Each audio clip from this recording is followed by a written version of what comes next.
किया है इन्होंने। जब कोरोना नहीं रोक पा रहे तो मुसलमानों को खड़ा कर, कभी कम्युनिस्ट खड़ा कर देते हैं, कभी नक्सलाइट को खड़ा कर देते हैं।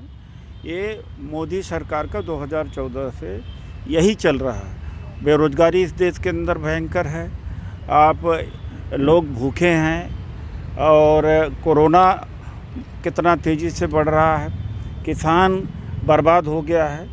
सबका काट ये 4 मुसलमान को पकड़ के या 2-4 संगठन पकड़ करके हिंदू मुसलमान करते आ रहे हैं। इसको भी करने की कोशिश कर रहे हैं लेकिन हो नहीं पाएगा। ये वास्तव में ये घटना सही है।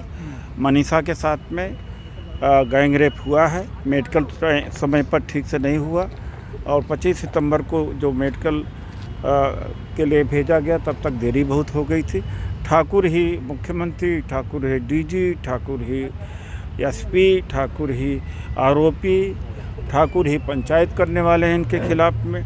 ऐसे में न्याय क्या मिलेगा? इसलिए हमारी मांग है कि इस केस को दिल्ली में ट्रांसफ़र किया। अब तो इस पूरे मामले को नया एंगल दिया जा रहा है सर। अब तो कहा जा रहा है कि पीड़िता की भाई की बात भी होती है आरोपी से, प्रेम प्रसंग का मामला भी सामने आ रहा है। बिल्कुल गलत है। उनके घर वाले अभी ये बिल्कुल गलत है और इस बात को तो नहीं कोई कह रहा है कि पंचायत सवर्णों ने इनके खिलाफ किया। इसका क्या प्रमाण है इनके पास में? जो जला दिया गया इसका क्या है इनके पास में जवाब है? तो एक एक करके जो भी कुतर्क कर रहे हैं, सारे कुतर्कों में कोई दम नहीं। सर आप हाथरस गए थे, वहाँ का माहौल कैसा? कहा जा माहौल तो माहौल क्या, सारा दबंगों का गांव है और पुलिस प्रशासन भी उन्हीं के हाथ में है। चीफ मिनिस्टर भी उनका, डीजी भी उनका, एक ही परिवार है, दबा हुआ है गुलामों की तरह। सर एक इम्पोर्टेंट सवाल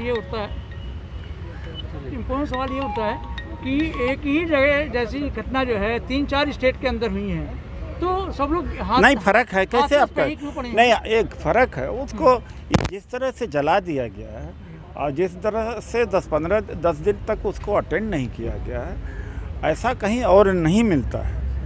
अब पेट्रोल घर के सामने, घर के लोगों के सामने आप डेड बॉडी को पेट्रोल से जला दो, ऐसा किसी पे नहीं हुआ।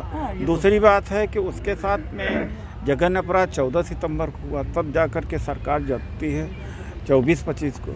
और तीसरी बात है कि सरकार झुठलाने की कोशिश कर रही, इसलिए बहुत सारी चीज़ें असामान्य हैं जो औरों के साथ में नहीं, इसीलिए ये घटना केंद्र बिंदु बना हुआ है। सर जैसे सवाल सरकार से पूछ रही और निशाना विपक्ष पे है। मीडिया तो शुरू में है, करती रहती है।